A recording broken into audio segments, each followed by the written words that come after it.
you all for a turn, and then we'll turn it over to Drew.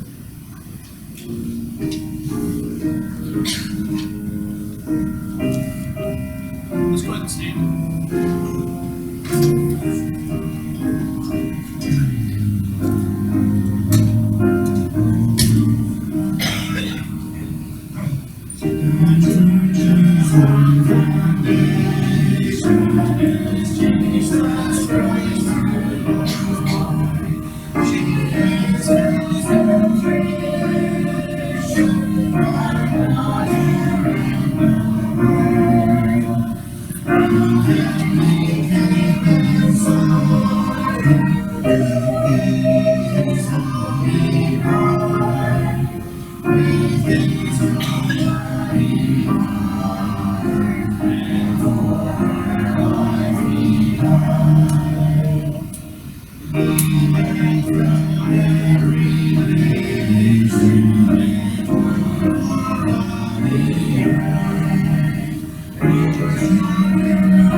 Bless our efforts as we seek to worship you, and as we are reminded of those that have gone before us and some of the deeds that they have done.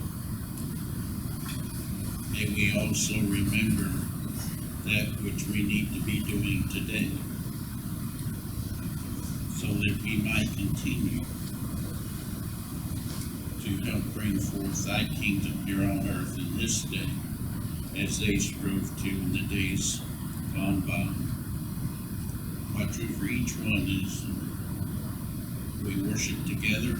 May thy Spirit bless each one according to their desires. We ask in Jesus' name.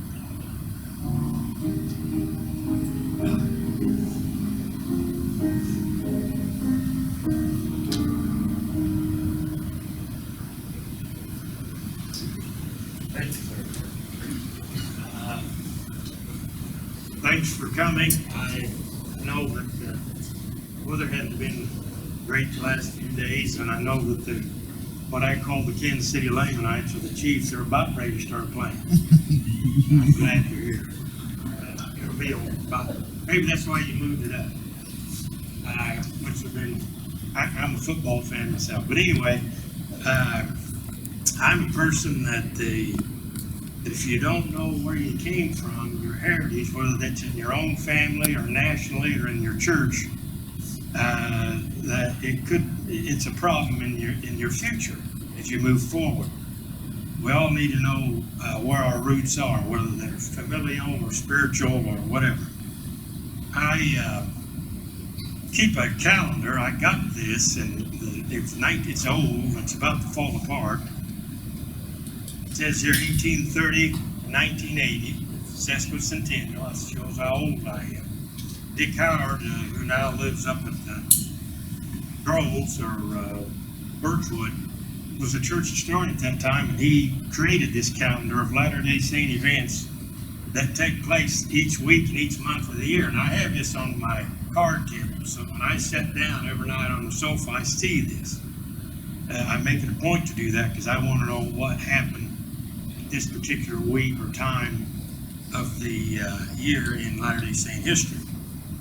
And I want to give you, every family, at least one of these. Harold House used to print these. They don't anymore. But those, as you can tell, are the early first 5 president prophets of the reorganization. Prophet, seer, revelator, president of the high priesthood, the Melchizedek priesthood.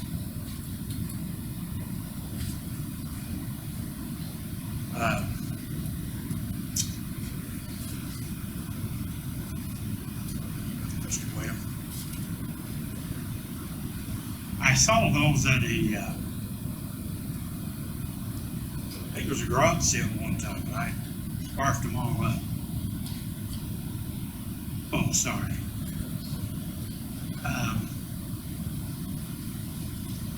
I put the dates down. When I went up there and quoted some time ago, I would do it during that particular week. This is for the month of January, and I went by year 27, 1827, 31, 32, 41, 44, and then the 20th century. I wanted to go in year order, chronological. And January 18th in 1827, way out near the Susquehanna River, I've talked about this before, was the day, January 18th, that Joseph Smith Jr. and Emma Hale were married. And they were married by a Squire Josiah. They went to Esquire Zachariah Tarbell's home in South Bainbridge, New York. Now, Emma grew up in Harmony, which is no longer a town, Pennsylvania, just across the Pennsylvania border. So South Bainbridge, New York, Harmony, Pennsylvania, just up the Susquehanna River, maybe 15 or 20 miles.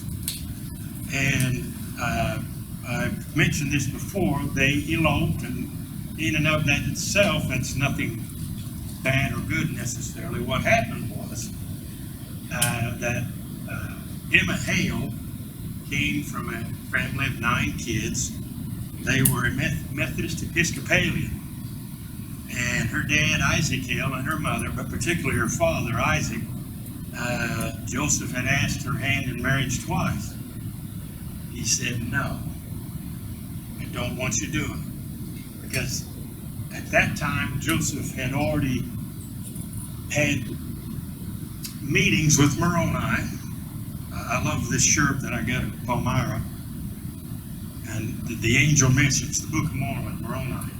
He'd already had some meetings with Moroni, and he'd told this to his fiancée or girlfriend, Emma. Joseph and his father, Joseph Sr., had been hired by the Hales to do some work there on the farm. That's how they got acquainted. But Joseph had told Emma that he had seen this angel. When that got back to Isaac Hale, he didn't believe it. And neither did her mother, Mrs. Hale. So he said no twice. Joseph was 21, Emma was 22, and they were in love. He was nuts about her. She was the only one for him. So she got in a horse and buggy and went up to cross the state line into South Bainbridge, New York, and they were married at a Justice of the Peace house. And she didn't even take any of her personal belongings. She just went with Joseph Jr. by wagon and horse 130 miles northwest up to Palmyra, New York, to the Smith family home. So Joseph went about it the right way, but her father, Mr. Hale, was very much opposed to and her mother. She knew that she loved him. The one thing I want to say clearly is that when they got to New York, Mr. and Mrs. Smith, Joseph Sr. and Lucy, they were very happy to have her as a daughter. And they welcomed her with open arms into their family. And this meant a great deal to Emma the rest of her life. Now, at that time, they'd only had Hiram had gotten married to Jerusha. Alvin had died, but they had one or two other daughter-in-laws, and they were tickled pink to have her in their family. That was not the case on Joseph's side with his in-laws with Amy. But it certainly was the case with Emma and the Smiths in New York. And not far from where the Lanes came from, Russ Reed. But they were more than happy to have her, and she became an important part of the family early, and this meant a lot to her the rest of her life, so much that when Lucy Smith, they called her Mother Smith, died in 1856 in Nauvoo, Emma took care of her for many of her later years. She had become severely arthritic, her mother-in-law. But the relationship she had with her in-laws was quite different than Joseph had with his in-laws. And she was appreciated the fact that they welcomed her into the family.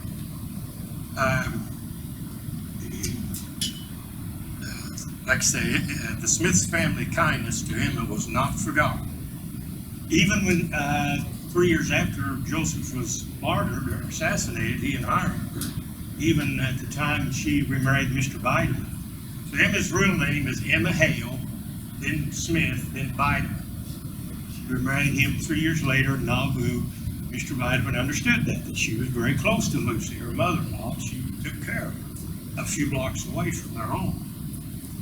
I want to talk about is that marriage, what that has to do with us today and the impact it's had. I see several married couples here. Marriage is obviously the foundation of a family, and it's divinely ordained, and it has obviously an impact on our own children or grandchildren. Now this marriage affects all of us in this room here, Joseph and Emma. And I'm going to go through fairly quickly the list of things that occurred in their married life. They were married from 1827 to June of 1844, about 17 years when he was assassinated. Actually, Mr. Bideman and her were married longer, but her second marriage. But I'm going to go through a list of many things here. I got a lot written down here. And my daughter, I named Emma, and because of that, because I knew Emma was quite a lady of character and principle and kindness and charity, and really, as my uncle would say, she was a class act. And stop me any time when I'm going to go through a bunch of things right in regards to Joseph and Emma. First of all, one of their sons became the next prophet, president, and revelator of the church, Joseph III. Another son became presiding patriarch, and in the first presidency, Alexander Smith. Another son, David Smith, was a missionary. He was nicknamed Sweet Singer of Israel. He's written many hymns, David Smith, and he loved to sing. He wrote a book of poetry, and he was in the first presidency a short time. David Hiram Smith. You can send this around. This is Alexander, who later was in the presidency. These both Alexander and David, who were both in the presidency. And Alexander later became the first presiding patriarch in 1897. And this is David. That's it. They're Joseph's and Emma's sons. And we believe in section 43 in the right to lineage. Priesthood passed down. And that's what happened to some extent in that case. Another son was a missionary, and in line to be prophet, Samuel Smith. Unfortunately, a lot of people don't realize this. When Joseph and Hiram were killed in Carthage, Illinois on June 27th, 1844, that Samuel, who at that time everybody knew that he was next in line to take over, he died only about a month later in late July from an intestinal disorder. Samuel. And that began the real crisis of who's going to take over next. Everybody had known that Joseph Jr. had set aside Joseph III to follow in line, but at this time, Samuel was a young father and in his 20s, and Joseph III at the time of his father's death was only 11 or 12 years old. Samuel saw himself as someone to take over until Joseph III became old enough and mature enough. One of the places he set him aside, laid his hand on his head, was up here to Liberty Jail, and then twice in Nauvoo. But then Samuel, unfortunately, died about a month later, so in July 1844. So unfortunately, Mother Smith, Lucy Smith, lost 3 sons in about 30 days. A lot of people, of course, the assassination, the murder, and the jail was tough enough. But then another younger son died from intestinal ailment. There's a lot of stories and rumors about that, whether it happened naturally or whether someone poisoned him or whatever. I won't get into that, but it did happen in a 30-day time. 3 of her sons died. These would be, of course, Emma's husband and Emma's 2 brother-in-laws. If you go to section 24, in the Doctrine and Covenants, it's a revelation from husband to wife.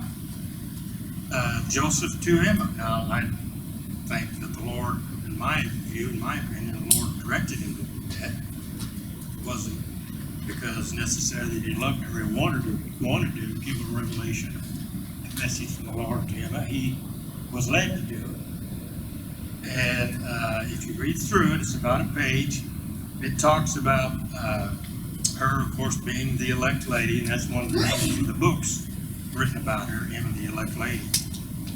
It says here that Emma is to be a comfort to Joseph Smith Jr., thy husband, in his afflictions with consoling words and the spirit of meekness. That Emma will expound scriptures and exhort the church, which she did in the Ladies' Relief Society, which was organized in 1843 by Joseph in Nauvoo. It shall be given thee also to make a selection of sacred hymns. She did that twice. She did a hymn book in conjunction, collaboration with William Phelps in 1836. It was published, it came out just before the dedication of the Kirtland Temple.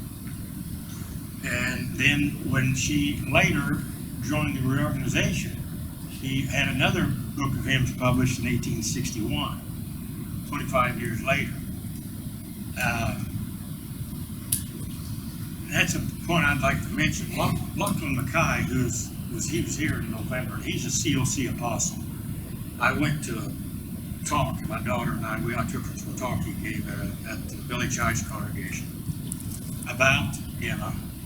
And the organization is known as Emma's Church. And I never knew that until just a few months ago.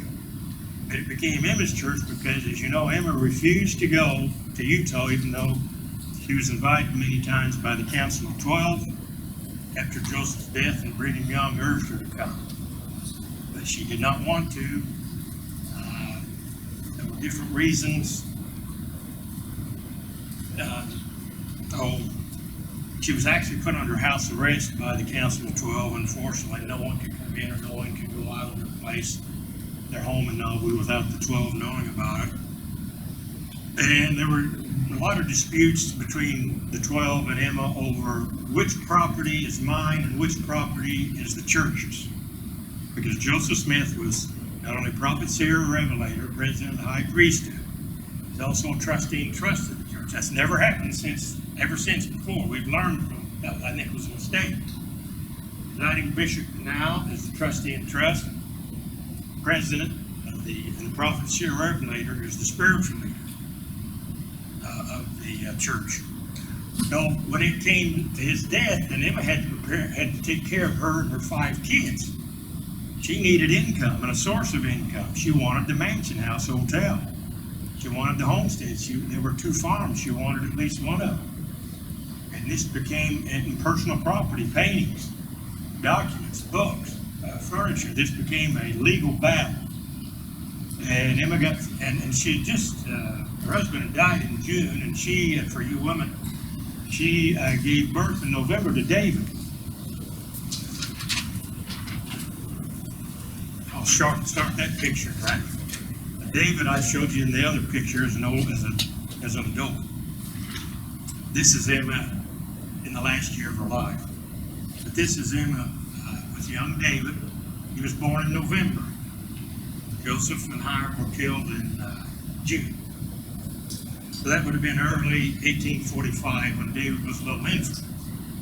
So she was dealing with all these, well, which property is mine, which is the church's. My husband was prophet of the church and president of the church. He was also a trustee in trust, but and the 12 didn't quite see it the way she did, and it did give rise to some court action, and unfortunately it caused some hard feelings between a lot of church members, and some were at one time very close to him, and some were not, or some, because of this dispute, grew away from him. But she's very principled and stood her ground. So not only was there a battle of which property is ours, because my husband's trustee and trust the church and president and prophet, but also she's dealing with the death, and you'll see in that picture, I've showed that before, of the birth of his son 5 months after his father's murder and his uncle's murder. So it was a great time of mourning. I don't know if any women here have given birth to kids after your husband had been just left across the veil just a few months before your child was born. This is a tough thing. So she was dealing with all of that, and she was put under house arrest, unfortunately, by the 12. She got at odds with them, and they got at odds with her. And she, as you know, did not go to Utah. But she was, I think, unfortunately, it was a tough time. I think she probably did the right thing, in my opinion. But in section 24, it also says that she will be a scribe. She'll do a book of hymns. She did 2 books. So she was an integral part of the translation of the Book of Mormon, which to us is a book of scripture.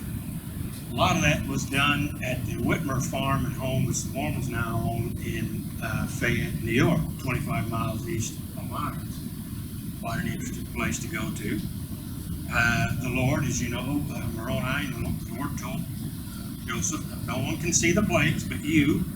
Emma knitted a linen cloth, or linen piece of linen, to completely encircle all the plates. She said that she thought they were about 50 to 60 pounds. So she held the plates and saw the plates underneath the linen, but she said, I never saw them because the Lord told me not to look at them, and I did. In Moroni. So this is a woman who followed her husband from New York back to Pennsylvania, then back to New York, then Ohio, then Missouri, then Illinois. So she was, I believe, a lady that really devoted to her marriage and very loyal, not only to her, but she talks about the Book of Mormon and its truthfulness. This is a book called Emma's Nauvoo by Ron Romick. He used to be church archivist, retired now. He was also in charge of the Kirkland Temple site, historical site, for years. He was also archivist. Late in Emma's life, this is called Emma's Last Testimony. It was done in February 1879. She died the last of April, about 3 months later. Joseph III, her son, asked her many questions. She talks about being a scribe. Here, she says here, this is Joseph III to Mother. Mother, what is your belief about the authenticity or origin of the Book of Mormon? Answer, my belief is that the Book of Mormon is divine authenticity. I have not the slightest doubt of it. She came out of a Methodist Episcopalian background.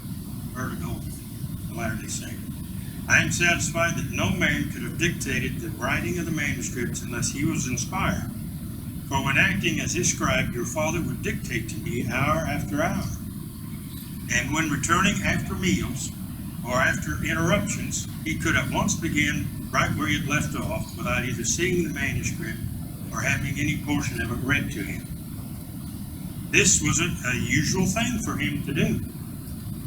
It would have been improbable that a learned man, and Joseph never went, at best he had an 8th grade education. If you've ever seen any of his original letters or writing, he did not capitalize, he did not use commas and periods. That's why in his lifetime he had about 30 scribes, men who were more well educated. And Emma was quite a bit more well educated than Joseph, her husband. It would have been improbable that a learned man could do this, for no one was so ignorant and unlearned as he was, Joseph the prophet. It was simply impossible. One thing I think Isaac Hale did unwittingly was she was the 7th out of 9 kids in northeast Pennsylvania. He noticed that she was very good in academics and schooling, and he actually, her father, and he didn't do this with any of the other 8 children. Isaac sent his daughter off a year to a girls' academy to be further instructed in arithmetic and reading and writing. So she was the best educated child of all of them. He saw it in her, and he paid for her to go to a private school. Now, this was long before Joseph Jr. ever was known about by Emma or Hale or Isaac. And it turned out she became the scribe of the Book of Mormon. I think unwittingly Isaac Hale was playing right in the hands of the Lord.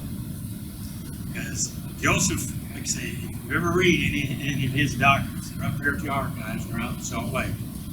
He does not have he doesn't spell well, he does not punctuate at all, he doesn't use capital letters at all. It just kind of runs on. You just kind of have to figure out where one thought ends and the next one. Emma was able to help him with that to a great extent in her education. Now we're going to go on.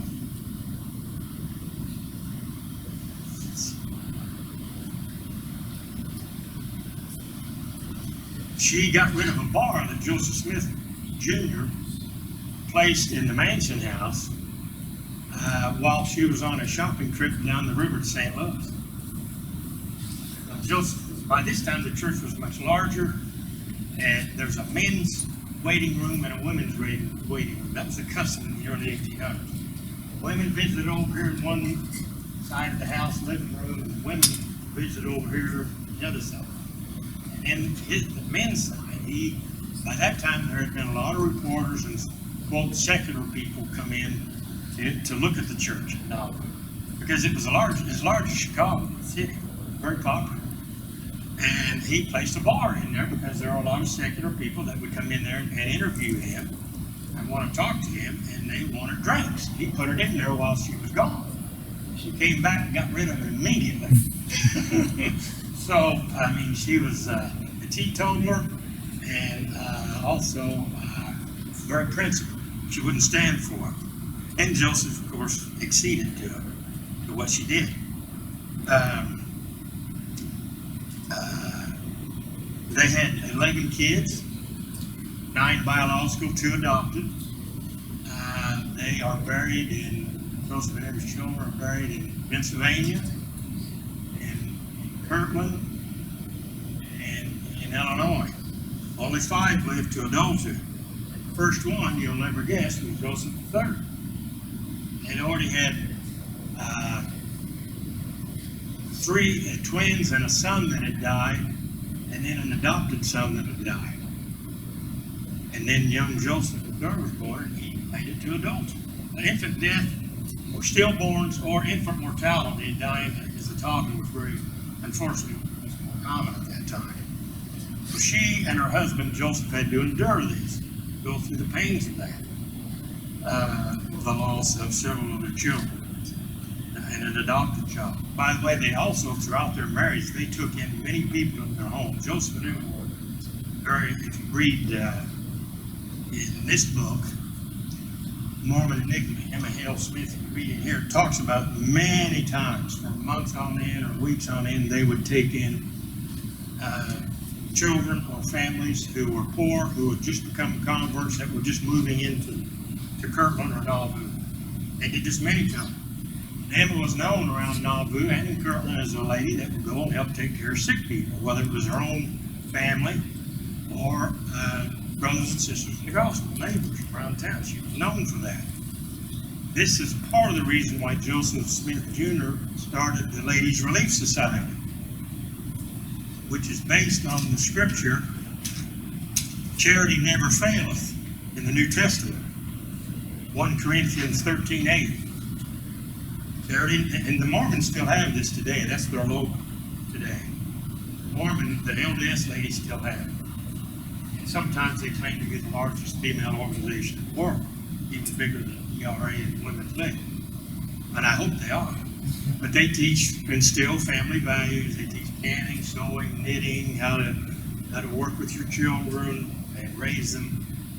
And a lot of what the Ladies Relief Society did, and Emma was the president of the Relief Society, put in that place by her husband, Joseph Jr., was to take care of the poor, destitute, and sick in Nauvoo, and also to strengthen the morals of the community as well. That was one of the stated purposes of the Ladies Relief Society. Primarily, it was to take care of the poor, destitute, hungry, and sick. And as you know, when they first moved into Nauvoo, there was a swamp. They had to drain it off. Well, there were many that got dengue fever, which we believe is malaria. A bunch of them died. She took care of it. Later, a few years later, in 1843, in Nauvoo, there was an outbreak of cholera, which was pretty well gone now because we treat water. Back then, people would just drink water out of the river or the creeks. And a bunch of people got cholera. She took care of a bunch of people, and a bunch of them died. A bunch of them nursed them back to health, as well as a lot of the Latter-day Saints sisters. She herself got sick in late 1843. For 3 months, Joseph Smith writes about how he had to take care of Emma himself. He writes about him being afraid of her dying, his wife. And she got it from taking care of other Latter-day Saints who had gotten cholera from drinking water, creeks, springs. Hopefully not the Mississippi River. But anyway, Joseph Smith writes about that, having to take care of her for about 3 months in a cholera outbreak, which came after the malaria outbreak.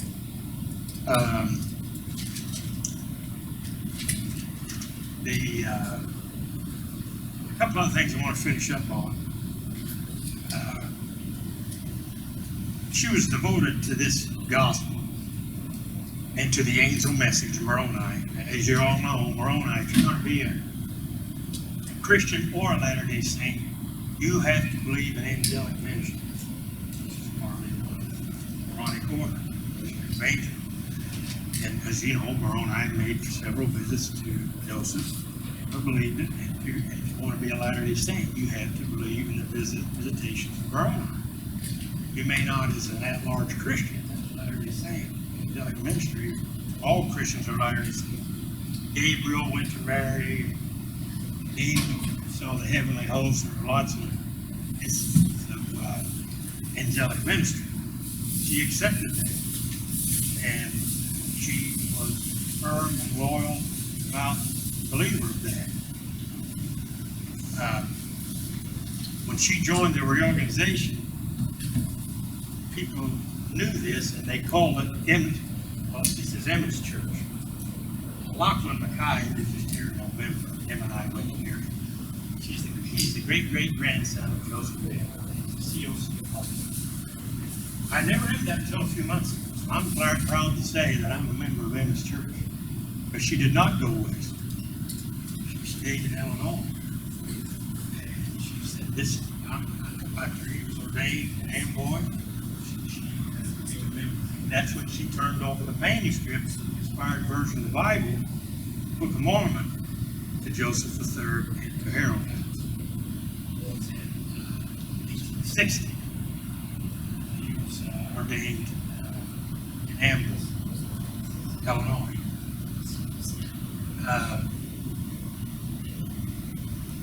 The Mormons, by the way, we call it the inspired version of the Bible. The Mormons call it the JST, Joseph Smith translation. And our version is just throughout, wherever the changes are, it's there. And the JST, the LDS version, which they have, is put out in red letter. And the rest of the scriptures are in black. They are Joseph Smith or JST, Joseph Smith, it's in red in their Bible.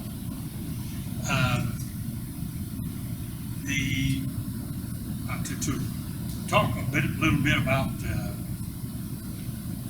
after Joseph's martyrdom in Hiram,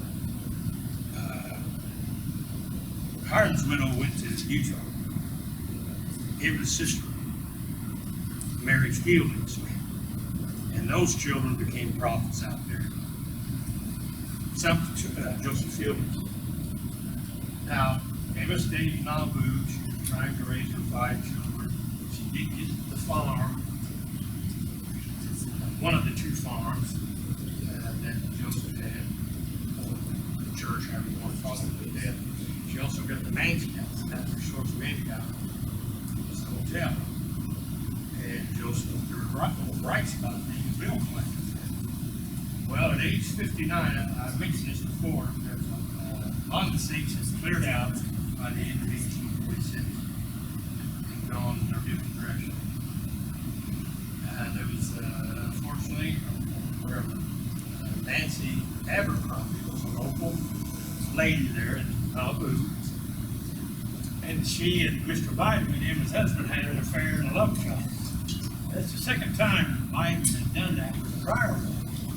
Whether Emma knew this or not, Emma and Joseph had met Mr. Biden before. He had been a militia major and sometimes he had built a Syria, buggy for him. He moved into Nauvoo after martyrdom. At age 59, Emma had to deal with an affair that produced a love child. Nancy Abercrombie was not financially sound. Some people say it was psychiatric problems. I don't know if she wasn't able to support herself. Young Charles Biden. And she, at age 4, Nancy recognized this, and I did not know this until November when Emma and I were over at Village High School. Lockley Guy, the great-great-grandson of Joseph Thomas. Nancy came to him. And in Nauvoo, everybody by this time it was only 800 or 1,000 people. And everybody knew that, well, this is Mr. Biden's child, but he's married to Emma. And when he was age 4, Nancy approached Emma and asked if she would take him in and raise him as a stepmom. And she did. And you can read in Joseph III's memoirs and writings of David, he became their half-brother, they're part of their family. And they referred to Louis Bideman, their stepdad. He raised the prophet's children as Papa. And for the most part, they appreciated what he did. He also gave her some financial stability and security. But at age 4, Charles, or Charlie, they called him, was brought in, and he was raised with Joseph III and Alexander and David and Julia. And Charles writes himself, he was there until age 18, and Emma was very good to him, very good stepmother. And he appreciated her a great deal. Then, when Emma died, in April of 1879, shortly before her death, she talked to Mr. Biden, her husband, and they stayed together. To me, it's a wonderful trait about her. She's not only charitable and love, and she knew that this wasn't the fault of the child, that he was born, Charlie. She stayed in her marriage. Prophet's children were raised along with Charlie. A few months before she died, she asked she told Mr. Biderman that when I die, she knew her time was coming. She was losing her eyesight. She was getting more frail, weaker. She said, when I die, you should marry Nancy and make it a whole family. You give Charlie a whole family. And he did. After Emma died, sometime later, Lois married Nancy, his real biological mother. And then he's actually buried, Mr. Ryan is buried in Smith Family Cemetery, not too far from Joseph and Emma and Hiram. So to me, it showed, as my uncle said, she was a class act. She was very charitable and willing to give and to forgive and to love. And a lot of people don't know that about her. A lot of people like to hide this history. I don't believe in that. I think it should be known. She walked across the frozen Mississippi River twice, 2 winters in a row. This is a picture, an artist's depiction, a born artist, her walking across the frozen Mississippi after Governor Boggs in Jefferson City evicted the same side of Far West. They roughly followed 36 highway over to Quincy. And she did that with her horse. The horse was in front of him. It's in, you read about it in this book. The horse, she knew if the horse went in, they better turn around and go back to the bank, the Missouri bank. They made it across, not knowing whether her husband was going to get out of jail in Liberty or not, or whether he was going to get convicted as a felon in Missouri and never leave Missouri, be put in a penitentiary. He didn't know. She didn't know. The governor said they had to get out. And she did that. In the skirts that you see in that picture, she hid in her underskirt, the manuscript-inspired version that Joseph had completed, and the Book of Mormon manuscript, and carried it across the river. She had gotten an idea from a lady in the far west. When the mobs attacked up there, another church lady, a sister, had done that. And she got that idea from her. When the mobs attacked in the fall of 1838.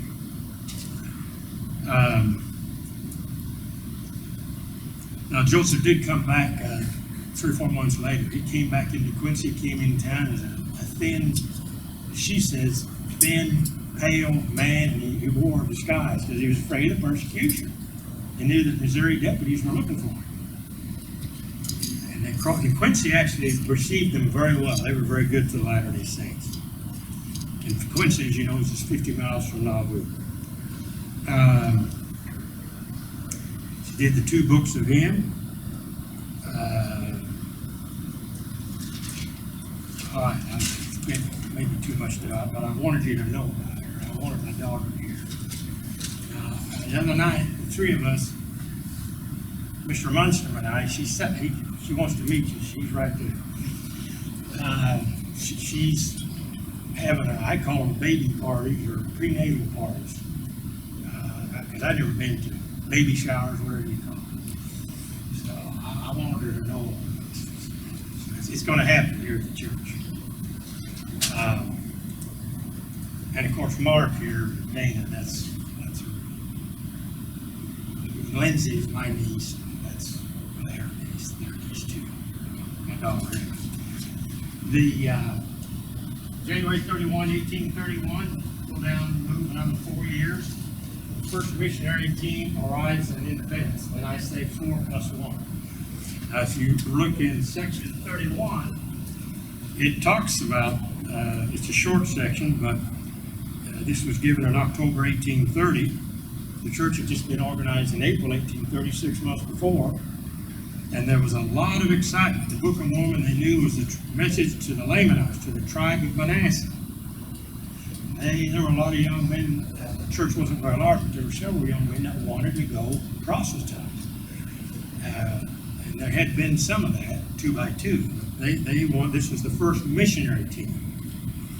And Harley P. Pratt, Ziba Peterson, Oliver Cowdery, and Peter Whitmer Jr. were to take the message to the restoration to the Lamanites aroused considerable interest and enthusiasm among the ministry. This mission to the west was most important, and men were anxious to go. This is, Jack Garnier used to be a church artist. One summer I was in Nauvoo, he was there painting pictures of watercolors. And this is a picture of early 1831 independence. At most it was 400 people. Very close. Kansas City was only about 400 or 500 people at that time too, 1831. That's his depiction of what they were coming into. It was a bitter, tough winter that winter, like we had last winter. And these fellas walked through the snow. I'll even pass this around. Henry Inouye wrote this. I mean, Missouri Molded Frontier Federation, Missouri Molded Frontier Foundation.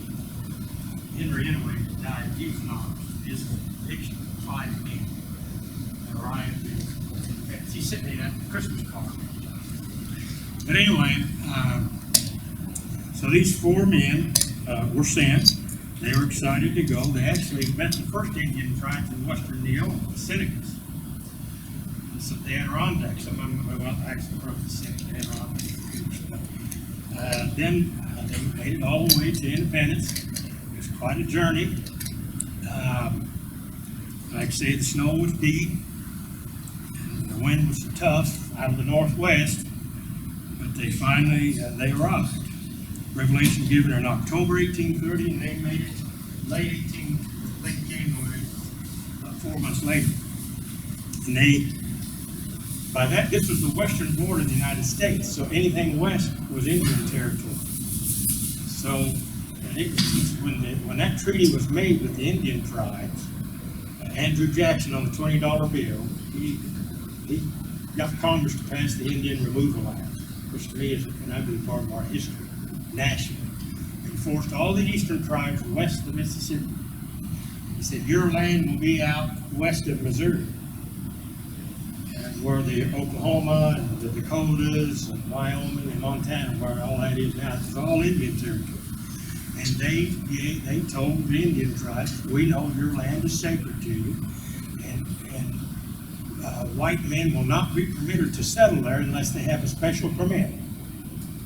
Oliver Cowdery wrote to the Bureau of Indian Affairs and he wrote, I want to cross the border in Kansas City Independence and speak to the Delawares and the Wyandots over here, and to the Osage. They said no. The Superintendent of Indian Affairs, Bureau of Indian Affairs Superintendent was over in St. Louis. He said no. Well, they went ahead and did it anyway. Now, the Indian trend, Purple Wilcox, this is her book. I met her as an elderly lady. This is a fascinating book for the local communities. Latter-day Saints in the Missouri frontier. They went ahead and did it anyway. They crossed 2 or 3 times over there. Well, the white people over here who considered Indians or Lamanites as savages, red savages, they didn't like it. And they knew that it was supposed to be for Indians only. So they wrote back to the Bureau of Indian Affairs Superintendent in St. Louis. He wrote back and said, don't do that again. And they said they ignored him the one time, they did it again, they found out about it. And Oliver and Pratt and Peterson and Whitmer and also Frederick G. Williams, the 4+1. Williams was actually a convert in Kermit. When these 4 men were going from New York to Missouri, he converted in Kermit, Frederick G. Williams, doctor. He wanted to go up and be a part of the mission. Brand new convert. He had 4 kids at home and a wife, and he went. Joseph and Emma loved him, and they really appreciated him a great deal, and they named one of their sons for him. He's in the middle row right here, Frederick G. William Smith. They named their son for one, the 4+1, that was Frederick G. He wasn't by revelation sent there, but he asked to go along. So as a mission, they were threatening when they got out here. They said, don't do it again. This is sacred land. It's their land. We've given it to them as the U.S. government. And finally, the Bureau of Indian Affairs said, if you do it again, we'll take you to Fort Leavenworth and you'll set up there in Virginia. Well, you won't preach anymore to them because you're inciting people who don't like Indians on the Missouri side of the border, whites, you see them as red savages. You're inciting them to anger, and they're sending us all these letters, and don't do it again. If we catch you do it again, we'll take you to Fort Leavenworth. That had just been opened in 1827 by Colonel Henry Leavenworth. So they then did their proselytizing here in Jackson and Lafayette counties, and they got a lot of members. The Case family was one of them, who later became the parents to Hubert and Oscar Case. Later on, their parents. So they did get some members here when they were told, don't go back to Indian territory.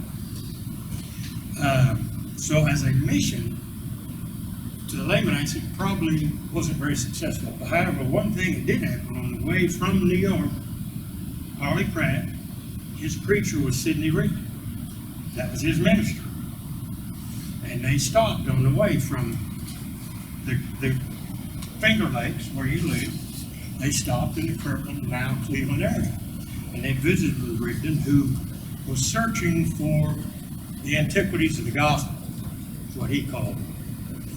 And he had already left one denomination. He took a congregation with him.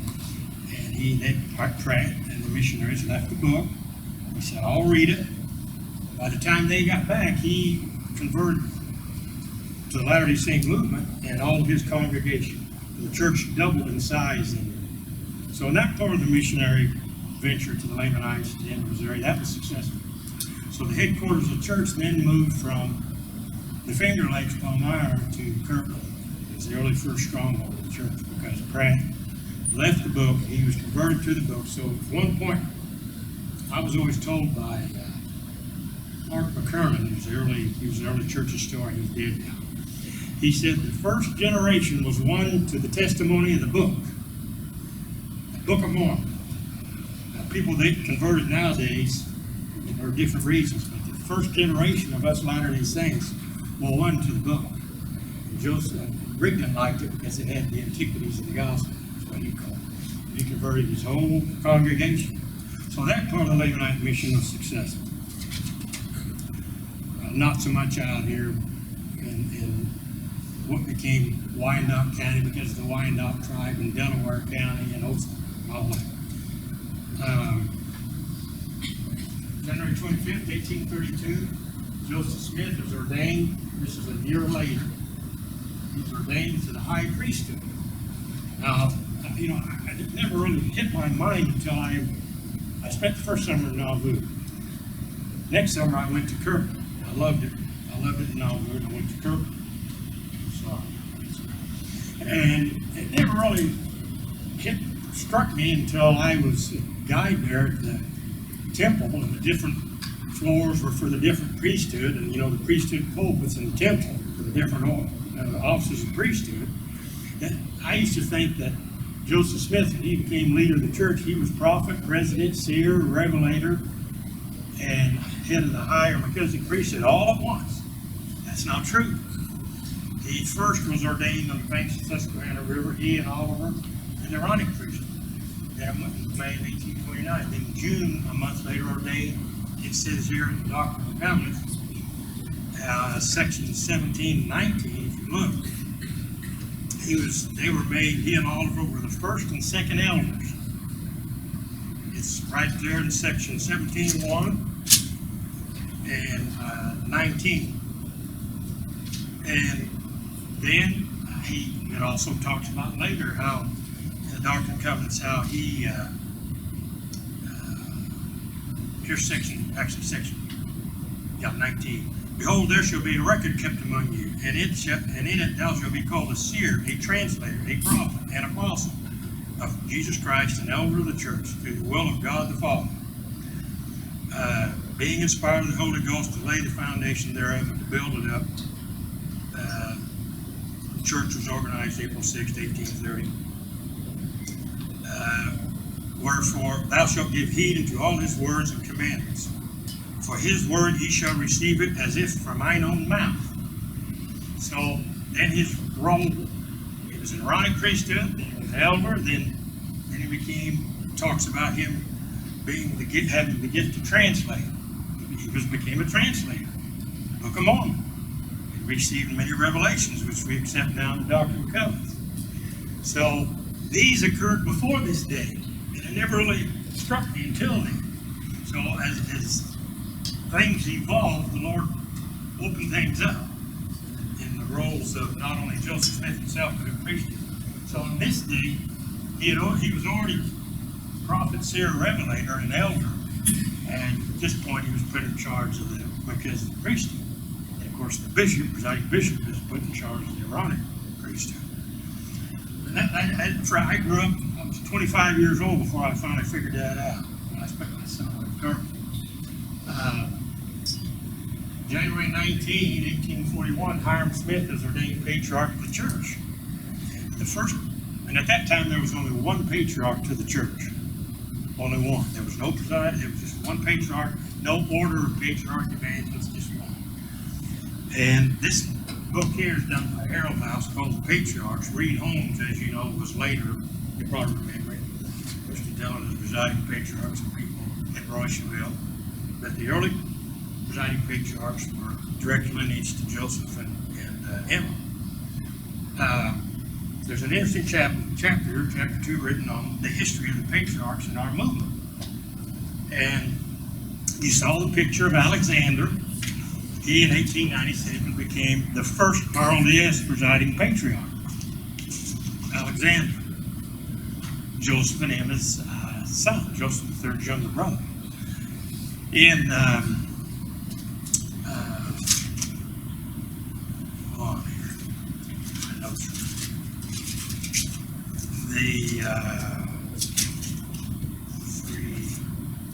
in 1833, Joseph Sr. was ordained patriarch, the very first patriarch of the church.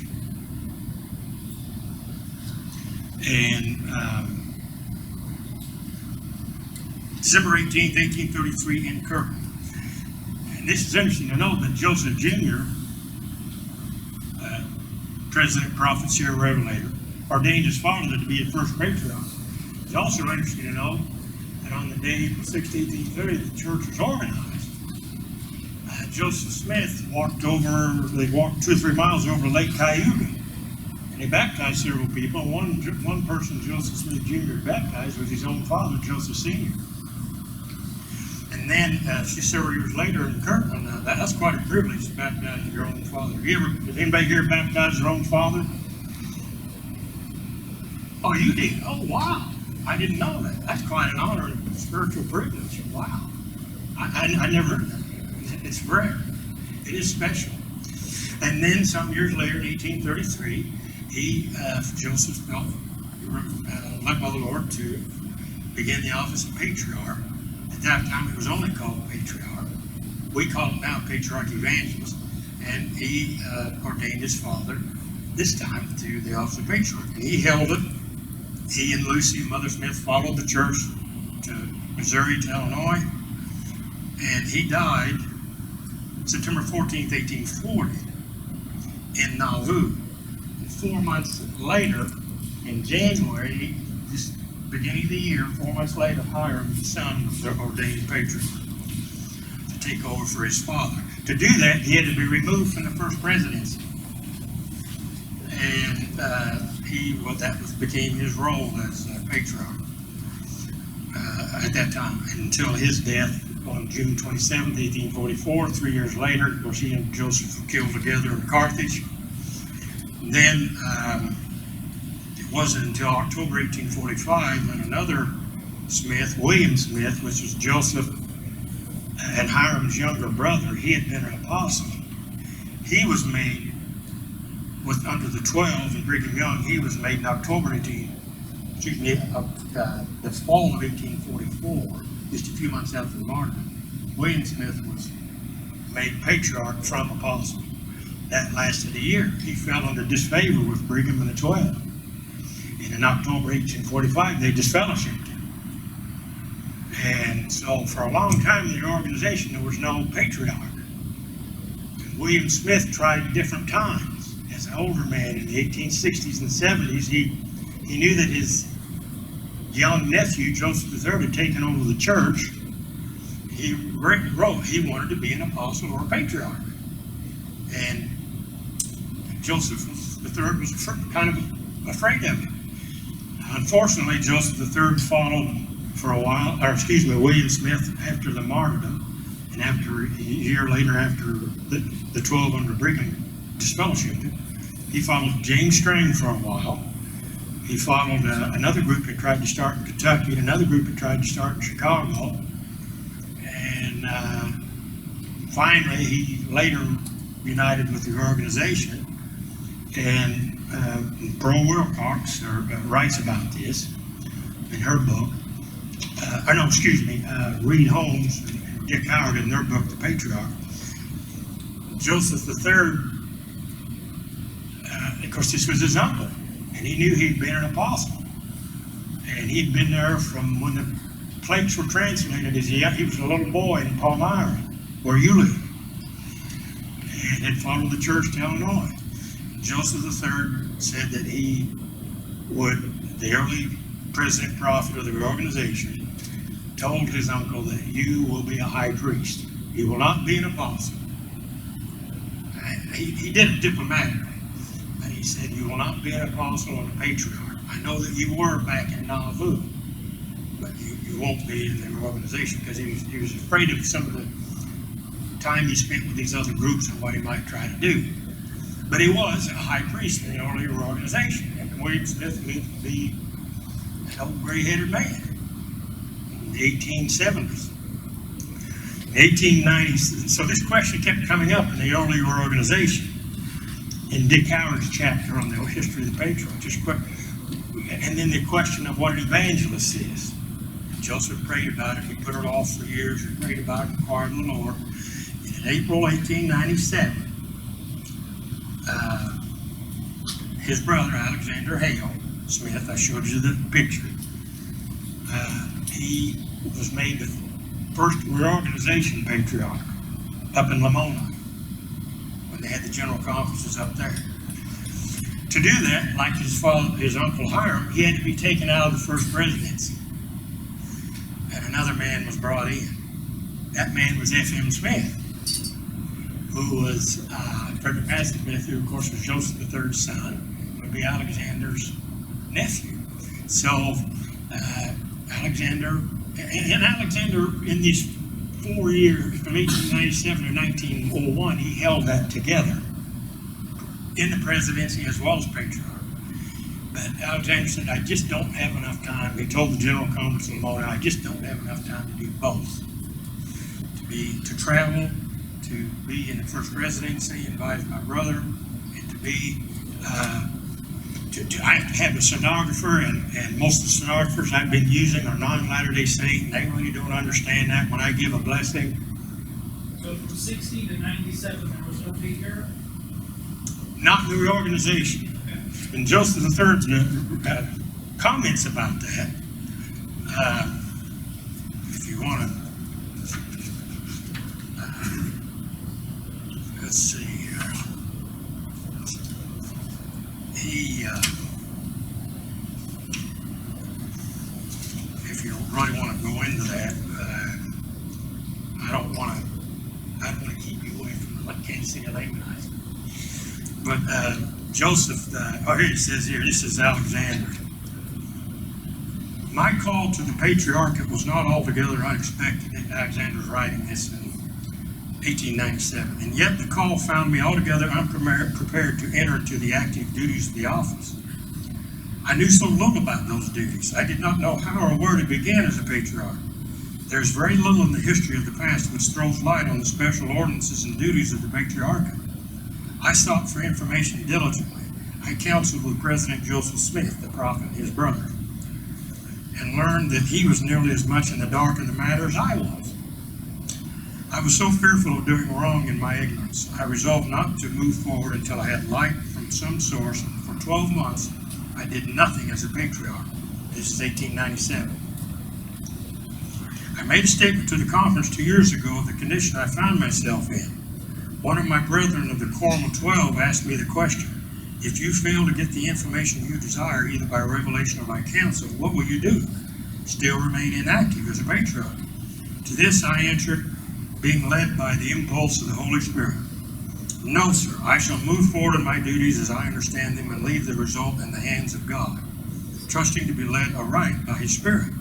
And upon this resolve I acted.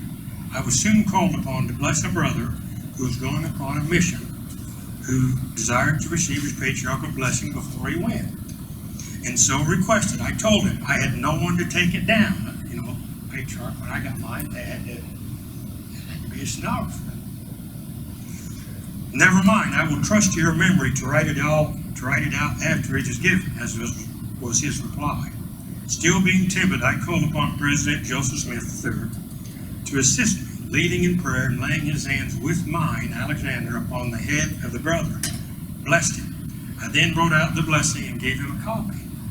I thus learned it was not the mind or will of the Spirit to thus give the blessings without a competent scribe to take them with certainty as given by the Spirit. Hence I learned I had need of a stenographer to take the blessings as I was given the words. I also learned that it was the will of the Lord that each one blessed should receive a copy. And Jerry Runkle, my patriarch, the patriarch in Lamoni, professor at Graceville, he said, that is your fourth book of Scripture. Drew, don't ever forget that. Book of Mormon, Doctrine and Covenants, inspired version of the Bible. This revelation, these divine inspired words that came through me, it was in his office up at Lamoni and Graceville. This is for you and no one else, Scripture, the rest of your life. And that's true.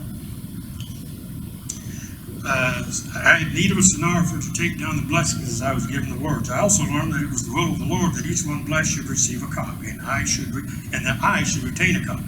So the patriarch's office, and independence, they keep copies of all the blessings. So if you lose it, you can go get one, get a copy of it, or misplace it, and transcribe each blessing into a record to be placed in the archives of the church for future reference in case of the loss of the copy held by the one blessed, and also as an aid in the arranging the inheritances of the saints. To do this work properly, the patriarch needs a desk for his office, a typewriting machine, and a stenographer. So then in 1901 at that conference, he said, I can't do all this. Travel and preach, be a counselor in the presidency of my brother, and do these blessings people want from me. And by the time, and he said, I just need to be patriarch.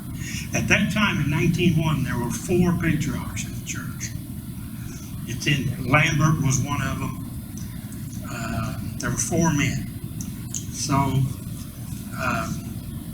J.H. Lake, Edmund Briggs, J.R. Lambert, Henry Kemp, later J.J. Bailey and Charles Derry.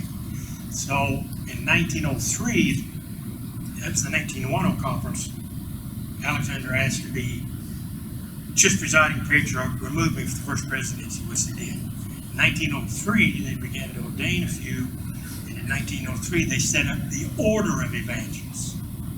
Then they began to ordain a bunch of them. And by the time he was done, I think there were 59. His son, Frederick A. Smith, Alexander's son, became president, or presiding patriarch. He continued to ordain more. And they saw there was a great need for them because so many people wanted blessing and they wanted to know their lineage, although my lineage was not given to me in my blessing. I don't know if it was in yours. Some people it is, some people it isn't. It wasn't in mine, in the 12 tribes of Judah. And then after him was Albert A. Smith, a cousin. And he the same way, he had to be removed. He got out of the first presidency to be presiding patriarch for 20-some years. Then it became Rocheville, then it became Grignon, which some people objected to because they thought it should have been a Smith. But nonetheless, that's what happened. So now there are a couple of hundred. By the time this book was written before the COC was ever thought of, it was RODS at that time. So I've encouraged my daughter to do it. I hope she does. I think it's good for a young adult to do that and to prepare for it. The patriarch I went to, Jerry Runkle, an economics professor, he thanked me for my preparation. And there were things he told me in there that was just only no one knew but him. And that's why they're special. That's why he said, this is your fourth little book of Scripture, because it's for you and no one else. And the Lord knows you. So, this all started with Joseph Smith Sr., then Hiram. William was for 1 year, then actually Alexander Smith was the earlier organization. He expanded it into the Order of Evangelists, Patriarch Evangelists. Originally, it was just going to be Patriarch. This is another thing Joseph III prayed about. And the role of evangelist was put together in that Patriarch Evangelist. That was done under Joseph III. It used to be just called Patriarch under Joseph Jr. But under Joseph III, it became Patriarch plus Evangelist, a traveling minister who has no administrative tie down to anything in church administration like you do.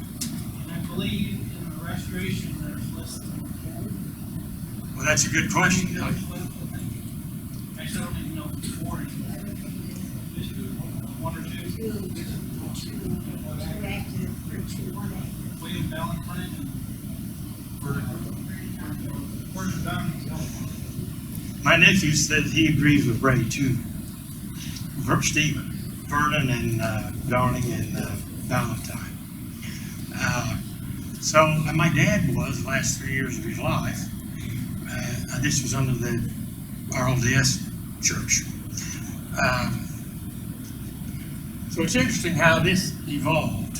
It was one patriarch for a long time, then none, then one, and then expanded to an order under Joseph III and Alexander, his brother.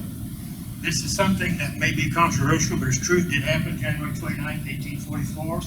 Joseph Smith, the martyr, the prophet, announced his candidacy for president of the United States. And he later in June of that year, he and Hiram were assassinated. Why, as us as Latter-day Saints today, what does that mean for us? Well, and why did he do it?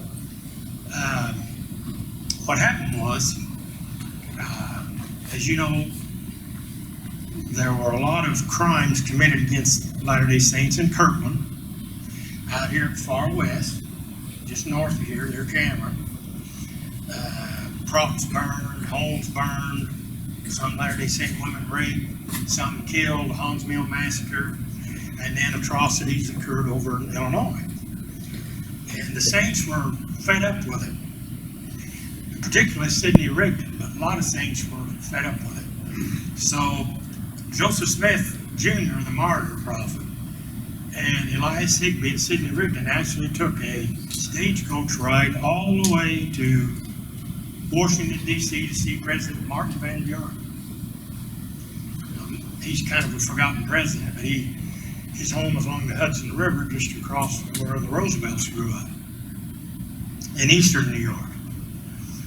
And he was our president at the time of the early Latter-day Saint movement. And they were sick and tired of the courts in Illinois and Missouri, and the governors of Illinois and Missouri and Ohio not really giving them proper redress for all of their wrongs. So they actually took a stagecoach ride out to Washington, D.C. And they got an audience with the president in his office. The president agreed with him. Yes, you should have gotten legal redress, or you should have been refunded or reimbursed, and of course a bunch of guys should have been put in the penitentiary for some of the murders they committed and the rapes they committed. He agreed with them totally, Martin Van Buren. But he said, I'm afraid there's not much I'm going to be able to do for you. And that made them more fed up. But he left it at that. Part of it was probably politics. And maybe running for re-election, I don't know. But he said, I agree with you. Your legal claims are valid. But I just don't think, I've got a lot of groups out here making claims to me, and you're right, but I don't think I can do much for you. And he didn't. That fed up Joseph Smith and the early Latter-day Saint Church to no end. Then he announced his presidency for president. I have to understand, it wasn't done by TV and radio. It was done by newspapers and word of mouth, and Joseph Smith used the missionaries that he sent out. And one of them was, one of the big parts of his platform was that where And it's in the Doctrine and Covenants. He was a big believer in the Constitution, the Bill of Rights, Joseph Smith Jr. And he loved how this country was founded. He felt that it was divinely led through George Washington. He believed in the Bill of Rights, the U.S. Constitution. And he said, we're being ignored here. We have our rights, and our Constitution will be ignored here. And Joseph Smith was going to ensure anybody of any religion or any group that if something like this happened, that he would make sure that the federal judges and the court system and the sheriffs, that they would do the right thing by him and not just overlook him. And that was part of his platform. Now, this was only by newspaper and missionaries. This wasn't TV like we see today and the debates, and there was none of that. But he actually did run for president the last 6 months of his life. 30 years down the road, January 21st, 1874, Frederick Madison Smith is born. And he was the man, as a young man, who was well educated. He took over when Alexander Smith wanted to be removed in 1897 to be patriarch. He filled his spot in the first presidency with his father. But his mother was Bertha Madison, the second wife of Joseph III. And Bertha Madison had been the lady who took care of him, his first wife, Evangeline, in Nauvoo. She died. Joseph III married Bertha Madison. That's how he got his middle name. And then they moved for a while to Plano, Illinois, the headquarters, and then to Nauvoo. Lamoni. Joseph III moved the headquarters from Plano to Lamoni. So that was his mother and Israel's mother, Frederick Madison, Bertha Madison. So he became in the first presidency. So by the time Joseph III, his father, died in late 1914, at the beginning of World War I, he'd already been in the presidency 17 years. And everybody knew who was going to be president prophet. And Joseph III did say he had a revelation that my son, Frederick Madison, should be. Some people don't like some of the things he did with supreme directional control. One of his counselors, R.C. Evans from Canada, was in the presidency, and he kind of went off in his own path and started his own church. That was painful. But by the time Frederick Madison started out as a counselor in the presidency in Lamoni, by the time he took over the church, the headquarters was down here in Independence. He went to Clark University in Boston, and there's a book written by Harold House called The Higher Powers of Man. It's his doctoral thesis. And it's about how society should be, and it's how he learned it in the scriptures of how Zion. That's basically what he wrote in his dissertation thesis. He loved it. He was a well-educated man. Was how society should become, and it should become Zionic, although his thesis was written in a secular way to try to explain that. You can still buy that book today, The Higher Powers of Man. And he had a young family when he was out there. I just learned when I went to the Lachlan Mackay's talk in November, the great-great-grandson of Joseph and Emma, he took his daughter with him to his doctoral classes. And she was also very well educated, Ephraim's daughter. And he would take her much of his doctoral classes out in Boston. So he was also in the first presidency trying to go to school, and he had a severe bout of tonsillitis out there and nearly killed him. And they had to remove his tonsils, but it was so bad that it was during World Conference, and the doctor absolutely refused to let him come back to Lamoni, or back to Missouri to attend conference. So he was born in Lamoni, and of course ended up in Independence. Higher Powers of Man is a very interesting read. Harold House, of course, isn't what it used to be. As when we knew it as young folks with a full head of dark hair. They used to be out here on Nolan Road. It's a car dealership now. Then it went to the basement of the auditorium. Now I think it's all online, and they didn't have a building or freestanding structure. I don't know. And speaking of Harold House, January 5th, 1907, is when it burned down. It was in Lamoni.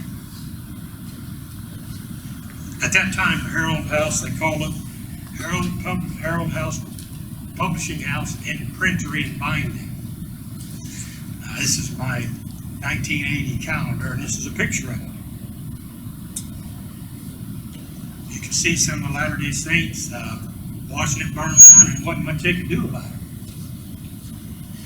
And the church, the message of the early church came out through its editor, Joseph III, through the Saint Herald.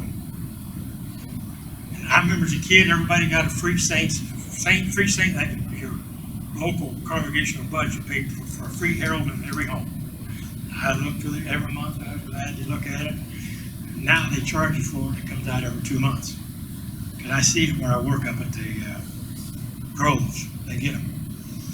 But originally, because the church headquarters have been moved from Plano to Lamoni, that's also where the publishing house was put, and he was the editor, Joseph III.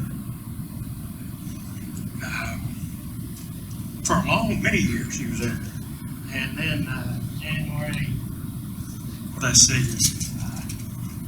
January 8, 1922. By that time, the stone church was, if you look at the cornerstone up there on Lexington, you'll see the 1884, that's when they began. At that time, it was way out at the west edge of town of Independence. Maybe 8 or 9, 10,000 people at the most. And Harry Truman was a boy that made visits up here to his relatives, went to high school here. But they started it in 1884, and so the first world conferences, we call them world conferences, they called them general conferences, they were moved from Lamoni to the Stone Church. For years, for decades, they sang the Messiah. That was done at the Stone Church before the auditorium chamber was finished in the late 50s. It started being sung over there, but from 1916 on to the late 50s, it was the Messiah was sung at the Stone Church. There was a radio station put there, which became the precursor to KMBC, Channel 9 ABC. It started out as radio, then it went to TV radio. Larry Moore, well, he's not there anymore, but you know what I'm talking about. It's on there now. The tall lady that's co-anchor, but it became Channel 9's KMBZ. And they had first radio sermon was January 8th, 1922. And some of you may remember Evan Fry or Arthur Rock. And there were other radio ministers. I remember when I was at Grayson, I could hear, if I was visiting down here, I would hear Arthur Oakland on Sunday morning. It later became, I think it went to KHTR, but well, they, of course, KMBZ bought out that station at the Stone Church. That was also, Stone Church is where Joseph III's funeral was. He was buried there. He had quite an obituary in the Kansas City Star when he died. But it was right there on the west portico, or whatever you call it, when you drive in across from the Luff House. That's where the antenna was. And of course, that's all gone a long time ago. That was the first radio station. Evan Fry, he could get his sermons from Harold House. And Arthur Oakland, he would give little 5 or 10 minute talks. At that time, he was in his 70s and severely diabetic, and his voice was weak, but he gave great talks. And Arthur Rock, there were other radio ministers. Sure, Church was one of them. Arthur Church, I think, Church. There were different ones. So, said I started for this month in January in my historical calendar, and I went from earliest on their wedding on down through time, because I like to know what happened. You see, different things happen at different points in time. I hope I haven't stepped on anybody's toes here. Are there any questions? I've kind of probably gone into maybe too much detail.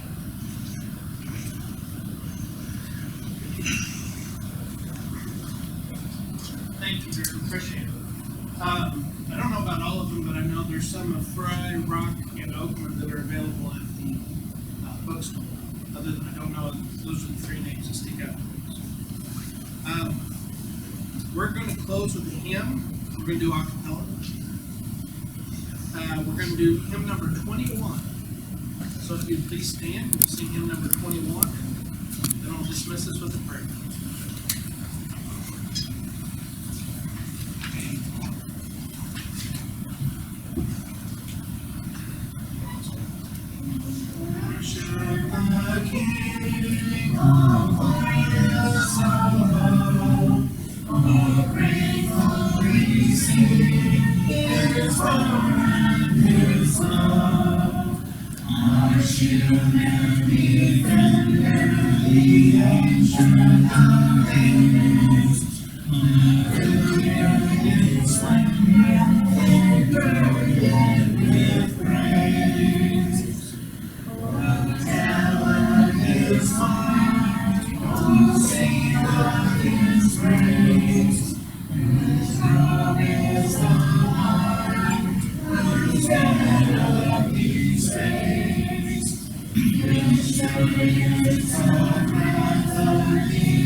Kind and gracious Heavenly Father, Lord, as we come to this end of our time together for this hour and this day, thank you, Lord, for that which you've given us.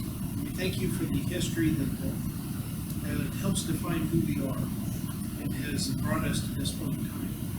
We thank you for their sacrifices and that which they were willing to do, the lengths to which they were willing and did go to push forward the gospel of Jesus Christ and to help in the building of his church and bringing to pass the kingdom of heaven here on earth. And so, Heavenly Father, I pray for each of my brothers and sisters here that as we leave, that you would go with them, prepare the way, bless them, and keep them and guide them. And may thy Spirit be with them until we meet. We pray in Jesus' most holy name. Amen.